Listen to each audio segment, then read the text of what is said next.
ಪುಷ್ಪಾದೇವಿಯವರ ಮನೆಯಲ್ಲಿದ್ದ ಸುಖ ಮತ್ತು ಶಾಂತಿ ಅವರ ಗಂಡ ಬದುಕಿರುವವರಿಗೂ ಮಾತ್ರ ಇದ್ದಿತು. ಆದರೆ ಸೊಸೆ ಕಮಲ ಮನೆಗೆ ಬಂದ ಕ್ಷಣದಿಂದಲೇ ಆ ಮನೆಯ ಸಂತೋಷವೇ ಶಾಶ್ವತವಾಗಿ ಕಣ್ಮರೆಯಾದಂತಾಯಿತು. ಪುಷ್ಪಾದೇವಿಯವರ ಮದುವೆ ತುಂಬ ಚಿಕ್ಕ ವಯಸ್ಸಿನಲ್ಲೇ ನಡೆದಿತ್ತು. ತಮ್ಮ ಪಾರಂಪರಿಕ ಹಳೆಯ ಮಹಲನ್ನು ಅವರು ತಮ್ಮ ರಕ್ತ ಬೆವರಿನಿಂದ ಕಟ್ಟಿಕೊಂಡು ಉಳಿಸಿಕೊಂಡಿದ್ದರು. ಅವರ ಮಗ ಕಮಲೇಶ್ ಕೇವಲ 10 ವರ್ಷದವನಾಗಿದ್ದಾಗಲೇ ಭಯಾನಕ ರೋಗವೊಂದು ಅವರ ಗಂಡನನ್ನು ಸದಾಕಾಲಕ್ಕೂ ಕಸಿದುಕೊಂಡಿತ್ತು. ಆ ದೊಡ್ಡ ದುಃಖದ ಸಮಯದಲ್ಲಿ ಎಲ್ಲ ಬಂಧು ಬಳಗದವರು ಅವರಿಂದ ದೂರ ಸರಿದು ಅವರನ್ನು ಒಬ್ಬರನ್ನಾಗಿ ಬಿಟ್ಟು ಹೋದರು. ಆದರೆ ಪುಷ್ಪಾದೇವಿಯವರು ಎಂದಿಗೂ ಧೈರ್ಯ ಕಳೆದುಕೊಳ್ಳಲಿಲ್ಲ. ತಮ್ಮ ಮಗನ ಭವಿಷ್ಯಕ್ಕಾಗಿ ಅವರು ಹಗಲು ರಾತ್ರಿ ಶ್ರಮಿಸಿದರು. ತಮ್ಮ ಕಣ್ಣಿನ ಆರೋಗ್ಯವನ್ನು ಲೆಕ್ಕಿಸದೆ ರಾತ್ರಿ ಹೊತ್ತು ಜಾಗರಣೆ ಇದ್ದು ಜನರ ಬಟ್ಟೆಗಳನ್ನು ಹೊಲಿದು ಕಸೂತಿ ಕೆಲಸ ಮಾಡಿ ಒಂದೊಂದು ರೂಪಾಯಿಯನ್ನು ಕೂಡಿಸಿ ಕಮಲೇಶನನ್ನು ಓದಿಸಿದರು. ಅವರು ತಾವೇ ಅರ್ಧ ಹೊಟ್ಟೆ ಊಟ ಮಾಡಿ ಮಲಗುತ್ತಿದ್ದರು. ಕಮಲೇಶನ ತಟ್ಟೆಯಲ್ಲಿ ಎಂದಿಗೂ ಊಟ ಕಡಿಮೆಯಾಗದಂತೆ ನೋಡಿಕೊಂಡರು. ಅವರ ಹಲವು ವರ್ಷಗಳ ತ್ಯಾಗ ಮತ್ತು ಪರಿಶ್ರಮದ ಫಲವಾಗಿ ಇಂದು ಕಮಲೇಶ್ ನಗರದಲ್ಲಿ ದೊಡ್ಡ ಕಂಪನಿಯಲ್ಲಿ ಉನ್ನತ ಹುದ್ದೆಯಲ್ಲಿ ಕೆಲಸ ಮಾಡುತ್ತಿದ್ದನು. ಆದರೆ ಪುಷ್ಪಾದೇವಿಯವರಿಗೆ ಒಂದು ಕ್ಷಣವೂ ಊಹೆಯಾಗಿರಲಿಲ್ಲ, ತಾವು ಇಷ್ಟು ಪ್ರೀತಿ ಮತ್ತು ತ್ಯಾಗದಿಂದ ಬೆಳೆಸಿದ ಮಗನೇ ಒಂದು ದಿನ ತಮ್ಮ ವೃದ್ಧಾಪ್ಯದ ದೊಡ್ಡ ದುಃಖವಾಗಿ ಬಿಡುತ್ತಾನೆ ಎಂದು. ಕಮಲೇಶನ ಮದುವೆ ಬಹಳ ಶ್ರೀಮಂತ ಮತ್ತು ಅಹಂಕಾರಿ ಕುಟುಂಬದ ಹುಡುಗಿ ಕಮಲಾ ಜೊತೆ ನಡೆಯಿತು. ಕಮಲಾ ಮನೆಗೆ ಬಂದ ತಕ್ಷಣವೇ ಮಹಲಿನ ವಾತಾವರಣವೇ ಸಂಪೂರ್ಣ ಬದಲಾಗಿ ಬಿಟ್ಟಿತ್ತು. ತನ್ನ ಸೌಂದರ್ಯ ಮತ್ತು ತವರು ಮನೆಯ ಹಣದ ಬಗ್ಗೆ ಅವಳಿಗೆ ಅಪಾರ ಅಹಂಕಾರವಿದ್ದಿತು. ಅವಳು ಮನೆಗೆ ಬಂದ ಕೂಡಲೇ ಎಲ್ಲ ಕೀಲಿಗಳನ್ನು ತನ್ನ ವಶಕ್ಕೆ ತೆಗೆದುಕೊಂಡಳು. ಪುಷ್ಪಾದೇವಿಯವರನ್ನು ಅವರೇ ಕಟ್ಟಿದ ಮನೆಯಲ್ಲಿಯೇ ಅವರದೇ ಅಡಿಗೆ ಮನೆಯಲ್ಲಿ ಒಬ್ಬ ಕೆಲಸದಾಳಿಗಿಂತಲೂ ಕೆಟ್ಟ ಜೀವನ ನಡೆಸುವಂತೆ ಮಾಡಿಬಿಟ್ಟಳು. ಒಮ್ಮೆ ತಾಯಿಯ ಒಂದು ಕರೆಗೆ ಓಡಿ ಬರುತ್ತಿದ್ದ ಕಮಲೇಶ್ ಈಗ ತನ್ನ ಹೆಂಡತಿ ಕಮಲಾಳ ಕೈಯಲ್ಲಿ ಕುಣಿಯುವ ಗೊಂಬೆಯಾಗಿ ಬದಲಾಗಿದ್ದನು. ಪುಷ್ಪಾದೇವಿಯವರು ಪ್ರತಿದಿನವೂ ಹೆಜ್ಜೆ ಹೆಜ್ಜೆಗೂ ಟೀಕೆ ಮತ್ತು ಅವಮಾನಗಳನ್ನು ಸಹಿಸಬೇಕಾಗುತ್ತಿತ್ತು. ಆದರೆ ಒಂದು ದಿನ ಕಮಲಾ ಅಷ್ಟು ಕಠಿಣವಾದ ಮಾತೊಂದನ್ನು ಹೇಳಿದಳು. ಅದು ಪುಷ್ಪಾದೇವಿಯವರ ಆತ್ಮವನ್ನೇ ಒಳಗಿನಿಂದ ಕದಡಿ ಹಾಕಿತು. ಆ ಚಳಿಗಾಲ ತುಂಬ ಕಡು ಚಳಿಯನ್ನು ತಂದಿತ್ತು. ಅದು ಡಿಸೆಂಬರ್ ತಿಂಗಳು. ಹೊರಗೆ ದಟ್ಟ ಮಂಜು ಆವರಿಸಿತ್ತು. ಪುಷ್ಪಾದೇವಿಯವರು ಬೆಳಗ್ಗೆ 4 ಗಂಟೆಗೆ ಎದ್ದು ಬಿಟ್ಟರು. ರಾತ್ರಿ ಮಲಗಿದ್ದಾಗ ಅವರ ವೃದ್ಧ ಎಲುಬುಗಳಲ್ಲಿ ಭಾರೀ ನೋವು ಇದ್ದಿತು ಮತ್ತು ಕಣ್ಣುಗಳಲ್ಲಿ ಗಾಢ ನಿದ್ರೆ ತುಂಬಿಕೊಂಡಿತ್ತು. ದೇಹದಲ್ಲಿ ಸರಿಯಾಗಿ ನಿಲ್ಲುವಷ್ಟು ಶಕ್ತಿಯಿರಲಿಲ್ಲ. ಆದರೂ ಅವರಿಗೆ ಚೆನ್ನಾಗಿ ಗೊತ್ತಿತ್ತು, ಸೂರ್ಯೋದಯಕ್ಕೂ ಮುಂಚೆ ಮನೆಯೆಲ್ಲ ಒರೆಸಿ ಹಾಕಿ ಅಡುಗೆ ಮನೆಯ ಕೆಲಸ ಪ್ರಾರಂಭವಾಗದಿದ್ದರೆ ಇಂದು ಮತ್ತೆ ಸೊಸೆ ಕಮಲಾಳ ಕಟುವಾದ ಮಾತುಗಳನ್ನು ಕೇಳಬೇಕಾಗುತ್ತದೆ ಎಂದು. ಕಮಲಾ ಈ ಮನೆಯ ಸೊಸೆಯಾಗಿದ್ದರೂ ಅವಳ ಗರ್ವ ಮತ್ತು ಪ್ರಭಾವ ಯಾವ ಮಹಾರಾಣಿಗಿಂತಲೂ ಕಡಿಮೆಯಾಗಿರಲಿಲ್ಲ. ಪುಷ್ಪಾದೇವಿಯವರು ನಿಧಾನವಾಗಿ ಹಾಸಿಗೆಯಿಂದ ಎದ್ದರು. ತಣ್ಣನೆಯ ನೆಲದ ಮೇಲೆ ಕಾಲಿಟ್ಟ ತಕ್ಷಣ ಚಳಿಯಿಂದ ಅವರ ದೇಹವೇ ನಡುಗಿತು. ಇಂತಹ ಕಡು ಚಳಿಯಲ್ಲಿಯೂ ಅವರ ಬಳಿ ಧರಿಸಲು ಒಳ್ಳೆಯ ಉಣ್ಣೆಯ ಬಟ್ಟೆಗಳೇ ಇರಲಿಲ್ಲ. ಅವರ ಬಳಿ ಇದ್ದ ಒಂದು ಹಳೆಯ ಸ್ವೆಟರ್ ಕೂಡ ಹಲವೆಡೆ ಹರಿದು ಹೋಗಿತ್ತು. ಅದರ ರಂಧ್ರಗಳಿಂದ ಚಳಿಯ ಗಾಳಿ ನೇರವಾಗಿ ಅವರ ದೇಹವನ್ನು ಚುಚ್ಚುತ್ತಿತ್ತು. ಆದರೆ ತಮ್ಮ ತಾಯಿಯ ಈ ಕಷ್ಟವು ಕಮಲೇಶ್ಗೆ ಯಾವತ್ತೂ ಕಾಣಿಸಲಿಲ್ಲ. ಅವನು ಪ್ರತಿ ತಿಂಗಳು ತನ್ನ ಹೆಂಡತಿ ಕಮಲಾಳನ್ನ ಮಾರುಕಟ್ಟೆಗೆ ಕರೆದುಕೊಂಡು ಹೋಗಿ ದುಬಾರಿ ಮತ್ತು ಹೊಸ ಬಟ್ಟೆಗಳನ್ನು ತಂದು ಕೊಡುತ್ತಿದ್ದ. ಅವಳ ಮೇಲೆ ಸಾವಿರಾರು ರೂಪಾಯಿಗಳನ್ನು ನೀರಿನಂತೆ ಖರ್ಚು ಮಾಡುತ್ತಿದ್ದ. ಆದರೆ ತನ್ನ ವೃದ್ಧ ತಾಯಿಯ ಸಣ್ಣ ಅವಶ್ಯಕತೆಗಳನ್ನೇ ಅವನು ಸಂಪೂರ್ಣವಾಗಿ ಮರೆತು ಬಿಟ್ಟಿದ್ದನು. ಪುಷ್ಪಾದೇವಿಯವರು ತಮ್ಮ ನಡುಗುವ ಕೈಗಳಿಂದ ಆ ಹರಿದ ಸ್ವೆಟರ್ ಅನ್ನು ಧರಿಸಿಕೊಂಡು ನಿಧಾನವಾಗಿ ಅಡುಗೆ ಮನೆಗೆ ಹೋದರು. ಅಲ್ಲಿ ಮೊದಲು ಚಹಾ ಪಾತ್ರೆಯನ್ನ ಗ್ಯಾಸಿನ ಮೇಲೆ ಇಟ್ಟರು. ಪಾತ್ರೆಗಳ ಸಣ್ಣ ಶಬ್ದ ಕೇಳುತ್ತಿದ್ದಂತೆಯೇ ಅವರ ಹಳೆಯ ಗಾಯಗಳು ಮತ್ತೆ ತಾಜಾ ಆದವು. ಅವರಿಗೆ ಹಳೆಯ ದಿನಗಳು ನೆನಪಾದವು. ಕಮಲೇಶ್ ಚಿಕ್ಕವನಿದ್ದಾಗ ಚಳಿಗಾಲದಲ್ಲಿ ಅವನನ್ನು ತಮ್ಮ ಮಡಿಲಿನಲ್ಲಿ ಮರೆಮಾಡಿಕೊಂಡು ತಮ್ಮ ದೇಹದ ಉಷ್ಣತೆಯಿಂದ ಮಲಗಿಸುತ್ತಿದ್ದ ದಿನಗಳು ಅವರ ಕಣ್ಣ ಮುಂದೆ ತೇಲಿದವು. ಅವರು ಮನಸ್ಸಿನಲ್ಲಿ ಯೋಚಿಸುತ್ತಿದ್ದರು, ನಾನು ನನ್ನ ಮಗನನ್ನು ದೊಡ್ಡ ಅಧಿಕಾರಿಯನ್ನಾಗಿ ಮಾಡಿದ್ದೇನೆ, ಆದರೆ ಒಳ್ಳೆಯ ಮತ್ತು ನಿಜವಾದ ಮನುಷ್ಯನನ್ನಾಗಿ ಮಾಡಲು ಬಹುಶಃ ಸಾಧ್ಯವಾಗಲಿಲ್ಲ ಅಂತ. ಅಷ್ಟರಲ್ಲಿ ಏಕಾಏಕಿ ಕಮಲಾ ಅಡುಗೆ ಮನೆಯ ಬಾಗಿಲ ಬಳಿ ಬಂದು ನಿಂತಳು. ಅವಳು ಈಗಷ್ಟೇ ನಿದ್ರೆಯಿಂದ ಎದ್ದಿದ್ದಳು. ಅವಳ ಮುಖದಲ್ಲಿ ಎಂದಿನಂತೆ ಅಸಹ್ಯ ಮತ್ತು ಕಿರಿಕಿರಿ ಸ್ಪಷ್ಟವಾಗಿ ಕಾಣಿಸುತ್ತಿತ್ತು. ಅವಳು ಮೂಗು ಸಿಟುಕಿಸಿಕೊಂಡು ಕಠಿಣ ಧ್ವನಿಯಲ್ಲಿ, ಏಯ್, ನಿನ್ನ ಬುದ್ಧಿ ನೆಟ್ಟಗಿದೆಯೇ? ನಾನು ನಿನಗೆ ಎಷ್ಟು ಬಾರಿ ಹೇಳಿದ್ದೇನೆ, ಬೆಳಿಗ್ಗೆ ಬೆಳಿಗ್ಗೆ ಈ ಪಾತ್ರೆಗಳನ್ನು ಇಷ್ಟು ಜೋರಾಗಿ ಕುಕ್ಕಿಡಿಸಬೇಡ ಅಂತ. ನನ್ನ ನಿದ್ರೆ ಹಾಳಾಗುತ್ತದೆ ಅಂತ ಹೇಳಿದಳು. ಪುಷ್ಪಾದೇವಿಯವರು ತಲೆ ತಗ್ಗಿಸಿಕೊಂಡೇ ಸೊಸೆಯ ಕಡೆ ನೋಡಿದರು ಮತ್ತು ಭಯಭೀತ ಧ್ವನಿಯಲ್ಲಿ ನಿಧಾನ ಸ್ವರದಲ್ಲಿ, ಮಗಳೇ, ನಾನು ಯಾವ ಶಬ್ದವೂ ಮಾಡಲಿಲ್ಲ. ನಾನು ನಿನಗೂ ಮತ್ತು ಕಮಲೇಶನಿಗೂ ಚಹಾ ಮಾಡುತ್ತಿದ್ದೆ. ಇನ್ನು ಮುಂದೆ ಇನ್ನೂ ಹೆಚ್ಚು ಜಾಗ್ರತೆ ವಹಿಸುತ್ತೇನೆ ಅಂತ ಹೇಳಿದರು. ಪುಷ್ಪಾದೇವಿಯವರ ಬಾಯಿಂದ ಮಗಳೇ ಎಂಬ ಮಾತು ಕೇಳುತ್ತಿದ್ದಂತೆಯೇ ಕಮಲಾ ವ್ಯಂಗ್ಯವಾಗಿ ಜೋರಾಗಿ ನಕ್ಕಳು. ಅವಳು ಕಣ್ಣುಗಳನ್ನು ದೊಡ್ಡದಾಗಿ ಮಾಡಿಕೊಂಡು ಕೋಪದಿಂದ, ಜಾಗ್ರತೆ, ಇಂದಿನಿಂದ ನನಗೆ ಮಗಳೇ ಅಂತ ಕರೆಯಬೇಡ. ನಾನು ನಿನ್ನ ಮಗಳಲ್ಲ. ನಿನ್ನ ಅದೃಷ್ಟದಲ್ಲಿಯೇ ಮಗಳು ಇರಲಿಲ್ಲ. ಅದಕ್ಕೆ ಇಂದು ಇಂತಹ ದುಃಖದ ದಿನಗಳನ್ನು ನೋಡುತ್ತಿದ್ದೀಯಾ? ನಿನಗೆ ನಿಜವಾಗಿಯೂ ಒಬ್ಬ ಸ್ವಂತ ಮಗಳು ಇದ್ದಿದ್ದರೆ ಈ ವಯಸ್ಸಿನಲ್ಲಿ ಇಲ್ಲಿ ನಿಂತು ಅಡಿಗೆ ಮಾಡಬೇಕಾಗುತ್ತಿರಲಿಲ್ಲ ಅಂತ ಹೇಳಿದಳು. ಕಮಲಾಳ ಈ ವಿಷದ ಮಾತು ಪುಷ್ಪಾದೇವಿಯವರ ದುರ್ಬಲ ಹೃದಯಕ್ಕೆ ತೀಕ್ಷ್ಣವಾದ ಬಾಣದಂತೆ ಚುಚ್ಚಿತು. ಅವರ ವೃದ್ಧ ಕಣ್ಣುಗಳು ತಕ್ಷಣ ಕಣ್ಣೀರಿನಿಂದ ತುಂಬಿಕೊಂಡವು. ಗಂಟಲು ಬಿಗಿಯಾದರೂ ಅವರು ಒಂದು ಮಾತನ್ನು ಹಿಂತಿರುಗಿ ಹೇಳಲಿಲ್ಲ. ಏಕೆಂದರೆ ಕಮಲಾಳ ಜೊತೆ ವಾದ ಮಾಡಿದರೆ ಯಾವುದೇ ಪ್ರಯೋಜನವಿಲ್ಲ ಎಂದು ಅವರಿಗೆ ಚೆನ್ನಾಗಿ ಗೊತ್ತಿತ್ತು. ಬದಲಾಗಿ ಕಮಲೇಶ್ ಬಂದು ತಮ್ಮನ್ನೇ ಬೈಯುತ್ತಾನೆ ಎಂಬುದು ಅವರಿಗೆ ತಿಳಿದಿತ್ತು. ಆದರೆ ಕಮಲಾ ಅಷ್ಟರಲ್ಲಿಯೇ ನಿಲ್ಲಲಿಲ್ಲ. ಅವಳು ಮುಂದೆ ಬಂದು ಗ್ಯಾಸಿನ ಮೇಲಿದ್ದ ಚಹಾ ಪಾತ್ರೆಯನ್ನು ನೋಡಿದಳು. ಚಹಾ ನೋಡುತ್ತಿದ್ದಂತೆಯೇ ಅವಳ ಕೋಪ ಇನ್ನಷ್ಟು ಹೆಚ್ಚಾಯಿತು. ಅವಳು ಕೋಪದಿಂದ ಕುದಿಯುತ್ತಿದ್ದ ಚಹಾವನ್ನೇ ಸಂಪೂರ್ಣವಾಗಿ ಸಿಂಕಿಗೆ ಸುರಿದು ಬಿಟ್ಟಳು ಮತ್ತು ಅವಳು ಜೋರಾಗಿ ಕೂಗುತ್ತಾ, ಇದು ಯಾವ ನೀರಿನಂತಿರುವ ಚಹಾ ಮಾಡಿದ್ದೀಯಾ? ಹೋಗಿ ಮತ್ತೆ ನನಗಾಗಿ ಒಳ್ಳೆಯ ಗಟ್ಟಿಯಾದ ಚಹಾ ಮಾಡು. ಈ ಸಲ ಚಹಾದ ಮೇಲ್ಭಾಗದಲ್ಲಿ ಚೆನ್ನಾಗಿ ಹಾಲಿನ ಕೆನೆ ತೇಲುತ್ತಿರಬೇಕು ಅಂತ ಹೇಳಿದಳು. ಪುಷ್ಪಾದೇವಿಯವರು ತಮ್ಮ ಕಣ್ಣೀರನ್ನು ನುಂಗಿಕೊಂಡು ನಡುಗುವ ಕೈಗಳಿಂದ ಖಾಲಿಯಾದ ಪಾತ್ರೆಯನ್ನ ಮತ್ತೆ ತೆಗೆದುಕೊಂಡು ಮತ್ತೊಮ್ಮೆ ಚಹಾ ಮಾಡಲು ಶುರು ಮಾಡಿದರು. ಆ ದಿನವೆಲ್ಲ ಅವರು ಒಂದು ಯಂತ್ರದಂತೆ ನಿಲ್ಲದೆ ಮನೆಯ ಎಲ್ಲ ಕೆಲಸಗಳನ್ನು ಮಾಡುತ್ತಿದ್ದರು. ಮಧ್ಯಾಹ್ನ ಸಮಯದಲ್ಲಿ ಕಮಲೇಶ್ ಕಚೇರಿಯಿಂದ ಮನೆಗೆ ಬಂದಾಗ ಪುಷ್ಪಾದೇವಿಯವರು ತುಂಬ ಯೋಚಿಸಿ ಒಂದು ನಿರ್ಧಾರಕ್ಕೆ ಬಂದರು. ಇಂದು ತಮ್ಮ ನೋವಿನ ಬಗ್ಗೆ ಮಗನೊಂದಿಗೆ ಮಾತನಾಡಲೇಬೇಕು ಎಂದು. ಅವರ ಮೊಣಕಾಲು ಮತ್ತು ಬೆನ್ನಿನ ನೋವು ಈಗ ಸಹಿಸುವ ಮಿತಿಯನ್ನೇ ದಾಟಿತ್ತು. ಅವರು ತುಂಬ ನಿರೀಕ್ಷೆಯೊಂದಿಗೆ ಸೋಫಾದ ಮೇಲೆ ಕುಳಿತು ವಿಶ್ರಾಂತಿ ಪಡೆಯುತ್ತಿದ್ದ ಕಮಲೇಶ್ ಬಳಿಗೆ ಹೋದರು ಮತ್ತು ತುಂಬ ಸಂಕೋಚದಿಂದ ನಿಧಾನ ಸ್ವರದಲ್ಲಿ, ಮಗನೇ, ನನಗೆ ಸ್ವಲ್ಪ ಹಣದ ಅಗತ್ಯವಿದೆ. ಹಲವು ದಿನಗಳಿಂದ ನನ್ನ ಎಲ್ಲ ಔಷಧಿಗಳು ಮುಗಿದು ಹೋಗಿವೆ. ಈ ಕಡು ಚಳಿಯಿಂದ ಕಾಲು ಮತ್ತು ಸಂಧಿಗಳ ನೋವು ತುಂಬ ಹೆಚ್ಚಾಗಿದೆ. ನಡೆಯುವುದಕ್ಕೂ ಕಷ್ಟವಾಗುತ್ತಿದೆ ಅಂತ ಹೇಳಿದರು. ಕಮಲೇಶ್ ತನ್ನ ತಾಯಿಯ ಕಡೆ ಸರಿಯಾಗಿ ನೋಡಲೂ ಇಲ್ಲ. ಅವನು ಮೊಬೈಲ್ನಲ್ಲಿಯೇ ತೊಡಗಿಸಿಕೊಂಡಿದ್ದನು. ಅವನು ತುಂಬ ನಿರ್ಲಕ್ಷ್ಯ ಭರಿತ ಧ್ವನಿಯಲ್ಲಿ, ಅಮ್ಮ, ಈಗ ನನ್ನ ಕೈ ತುಂಬ ಕಷ್ಟದಲ್ಲಿದೆ. ನನ್ನ ಮೇಲೆ ಈಗಾಗಲೇ ತುಂಬ ಜವಾಬ್ದಾರಿಗಳಿವೆ. ಕಮಲಾಳ ಬ್ಯೂಟಿ ಪಾರ್ಲರ್ ಖರ್ಚು ತುಂಬ ಹೆಚ್ಚಾಗಿದೆ. ಈ ಮಹಲಿನ ದುರಸ್ತಿ ಮತ್ತು ಮನೆಯ ದೊಡ್ಡ ದೊಡ್ಡ ಕಂತುಗಳನ್ನು ನಾನು ಕೊಡಬೇಕಾಗುತ್ತದೆ. ನೀವು ನಿಮ್ಮ ಔಷಧಿಗಳಿಗೆ ಸ್ವಲ್ಪ ಕಾಯಿರಿ. ಮುಂದಿನ ತಿಂಗಳು ಸಂಬಳ ಬಂದಾಗ ಏನಾದರೂ ಯೋಚಿಸುತ್ತೇನೆ ಅಂತ ಹೇಳಿದನು. ತಮ್ಮ ಸ್ವಂತ ಮಗನ ಈ ಕಠಿಣ ಉತ್ತರವನ್ನ ಕೇಳಿ ಪುಷ್ಪಾದೇವಿಯವರ ಮನಸ್ಸು ಸಂಪೂರ್ಣ ಮುರಿದು ಹೋಯಿತು. ಅವರ ದೇಹದ ಪ್ರತಿಯೊಂದು ನರ ಕೂಡ ನೋವಿನಿಂದ ತತ್ತರಿಸಿತು. ಅವರು ಅಲ್ಲೇ ನಿಂತುಕೊಂಡು ಯೋಚಿಸುತ್ತಿದ್ದರು.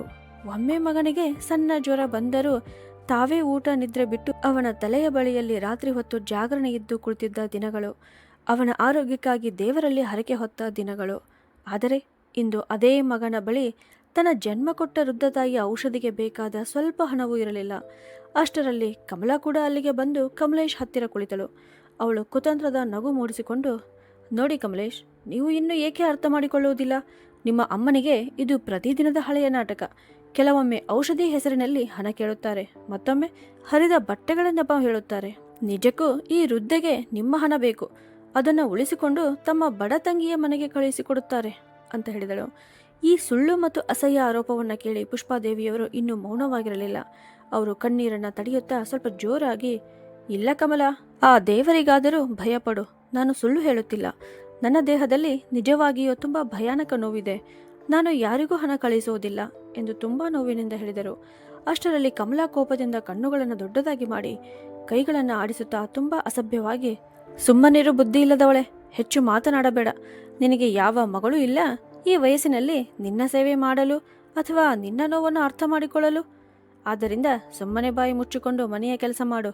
ನಾವು ಕೊಡುತ್ತಿರುವ ಆ 2 ಒಣ ರೊಟ್ಟಿಗಳಲ್ಲಿಯೇ ಸಂತೋಷವಾಗಿ ಬದುಕುವುದನ್ನು ಕಲಿತುಕೋ.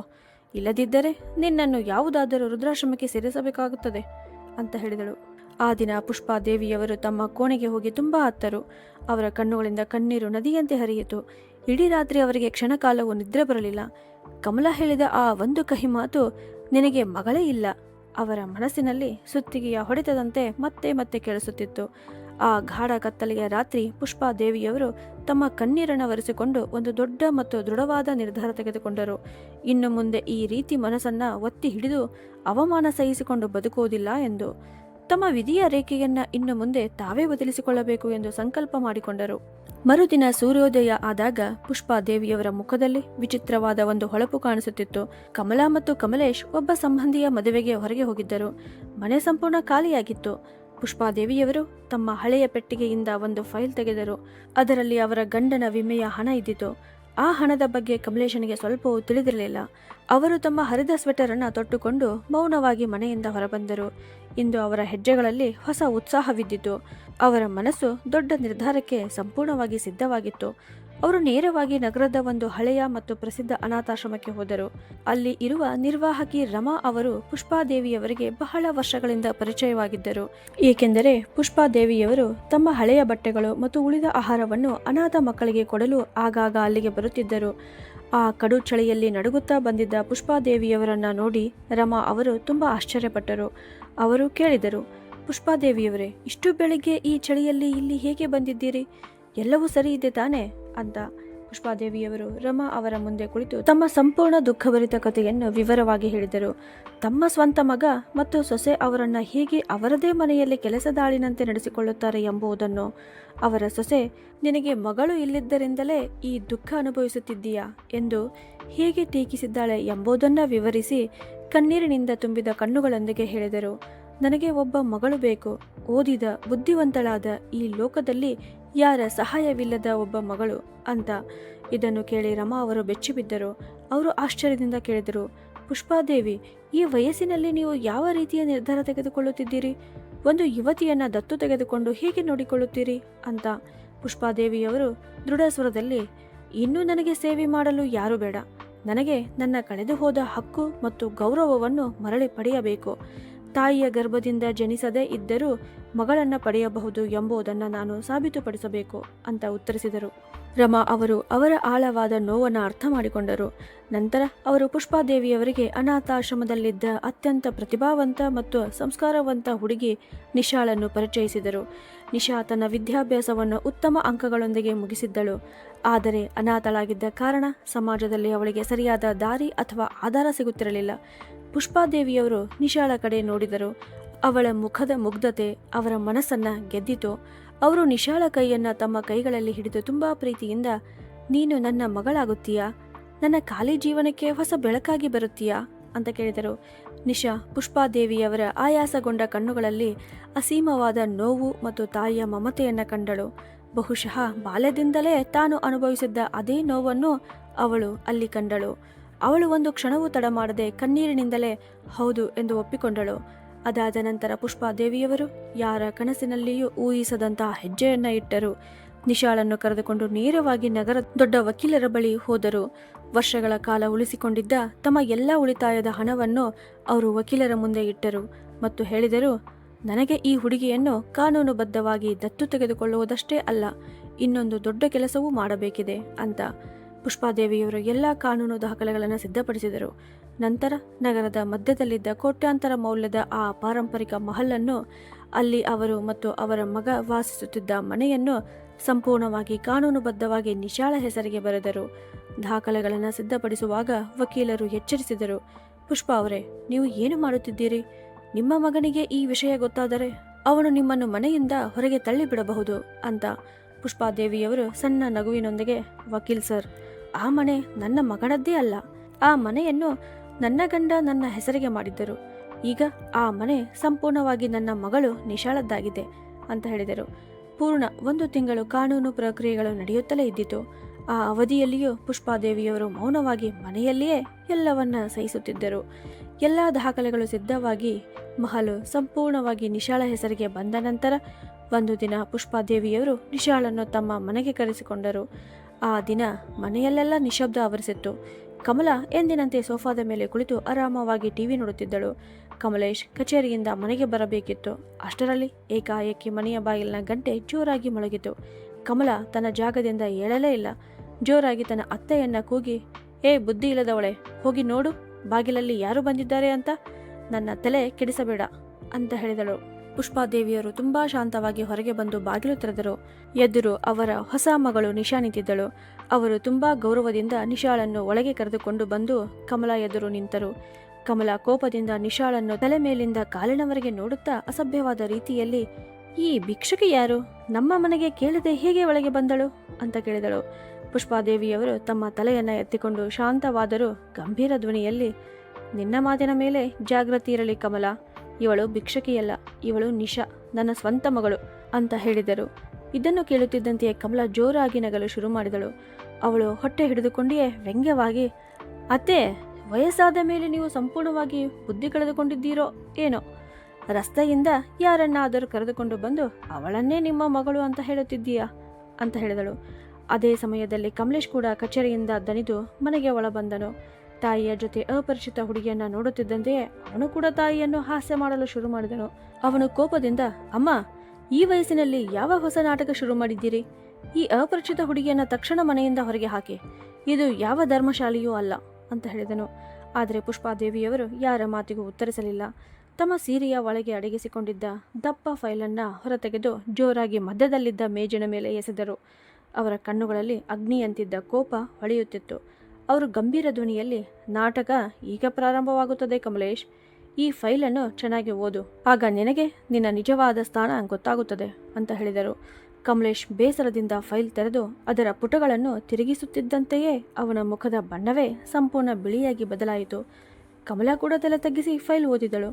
ಅದನ್ನು ಓದಿದ ಕ್ಷಣವೇ ಅವಳ ಕಾಲಡಿಗಿದ್ದ ನೆಲವೇ ಜಾರಿದಂತಾಯಿತು. ಆ ಫೈಲಿನಲ್ಲಿ ಸ್ಪಷ್ಟವಾಗಿ ಬರೆಯಲಾಗಿತ್ತು, ಪುಷ್ಪಾದೇವಿಯವರು ನಿಶಾಳನ ಕಾನೂನುಬದ್ಧವಾಗಿ ತಮ್ಮ ಮಗಳು ಮತ್ತು ಏಕೈಕ ವಾರಸುದಾರಿಯಾಗಿ ಘೋಷಿಸಿದ್ದಾರೆ. ಕೋಟ್ಯಾಂತರ ಮೌಲ್ಯದ ಈ ಮಹಲು ಈಗ ಸಂಪೂರ್ಣವಾಗಿ ನಿಶಾಳ ಹೆಸರಿಗೆ ಹೋಗಿದೆ ಅಂತ. ಕಮಲಾ ಬೆಚ್ಚಿಬಿದ್ದು ಜೋರಾಗಿ ಕಿರುಚಲು ಆರಂಭಿಸಿದಳು. ಅವಳು ಆ ಫೈಲನ್ನು ಹರಿದು ಹಾಕಲು ಯತ್ನಿಸಿದಳು. ಆದರೆ ನಿಶಾ ತಕ್ಷಣವೇ ಅವಳ ಕೈ ಹಿಡಿದು ನಿಲ್ಲಿಸಿದಳು ಮತ್ತು ಕಠಿಣ ಧ್ವನಿಯಲ್ಲಿ ಕಮಲಾಳ ಕಣ್ಣಿಗೆ ಕಣ್ಣು ಹಾಕಿ, ಕಮಲಾ ಅವರೇ, ಇದು ಕೇವಲ ಪ್ರತಿಯಷ್ಟೇ. ಅಸಲಿ ದಾಖಲೆಗಳು ಸುರಕ್ಷಿತ ಸ್ಥಳದಲ್ಲಿವೆ. ಇಂದಿನಿಂದ ಈ ಮನೆಯಲ್ಲಿ ನಿಮ್ಮ ಆಳ್ವಿಕೆ ಸಂಪೂರ್ಣ ಮುಗಿದಿದೆ ಅಂತ ಹೇಳಿದಳು. ಕಮಲೇಶ್ ಇನ್ನೂ ಅಘಾತದಲ್ಲಿಯೇ ನಿಂತಿದ್ದನು. ಅವನು ತಾಯಿಯ ಕಾಲಿಗೆ ಬಿದ್ದು ಬೇಡಿಕೊಳ್ಳುತ್ತಾ, ಅಮ್ಮ, ನೀವು ಹೀಗೆ ಹೇಗೆ ಮಾಡಬಹುದು? ನಾನು ನಿಮ್ಮ ಒಬ್ಬನೇ ಮಗ. ಈ ಅಪರಿಚಿತ ಹುಡುಗಿಗಾಗಿ ನಿಮ್ಮ ಸ್ವಂತ ರಕ್ತವನ್ನು ರಸ್ತೆಗೆ ತಳ್ಳುತ್ತೀರಾ ಅಂತ ಹೇಳಿದನು. ಪುಷ್ಪಾದೇವಿಯವರು ತಮ್ಮ ಕಾಲುಗಳನ್ನು ಹಿಂದೆ ಸರಿಸಿಕೊಂಡು ತಣ್ಣನೆಯ ಧ್ವನಿಯಲ್ಲಿ, ಮಗನೇ, ರಕ್ತದ ಸಂಬಂಧವನ್ನು ನೀನೇ ಆ ದಿನ ಕೊನೆಗೊಳಿಸಿದ್ದೆ. ನೀನು ನನ್ನನ್ನು ಕೆಲಸದಾಳಿನಂತೆ ನಡೆಸಿಕೊಂಡ ದಿನ, ನನ್ನ ದೇಹ ನೋವಿನಿಂದ ಬಳಲುತ್ತಿದ್ದಾಗ ನನ್ನ ಔಷಧಿಗಿಂತ ನಿನ್ನ ಹೆಂಡತಿಯ ಪಾರ್ಲರ್ ಖರ್ಚಿಗೆ ಹೆಚ್ಚು ಮಹತ್ವ ಕೊಟ್ಟ ದಿನವೇ ಆ ಸಂಬಂಧ ಮುಗಿದು ಹೋಯಿತು ಅಂತ ಹೇಳಿದರು. ಆಗ ನಿಶಾ ಮುಂದೆ ಬಂದು, ನೀವು ಇಬ್ಬರು ಈ ಮನೆಯಲ್ಲಿ ಉಳಿಯಬೇಕಾದರೆ ಈ ಮನೆಯ ಹೊಸ ನಿಯಮಗಳನ್ನು ಪಾಲಿಸಬೇಕು ಮತ್ತು ನನ್ನ ಅಮ್ಮನಿಗೆ ಗೌರವ ಕೊಡಬೇಕು. ಇಲ್ಲದಿದ್ದರೆ ಬಾಗಿಲು ತೆರೆದಿದೆ, ಈಗಲೇ ಹೊರಗೆ ಹೋಗಬಹುದು ಅಂತ ಹೇಳಿದಳು.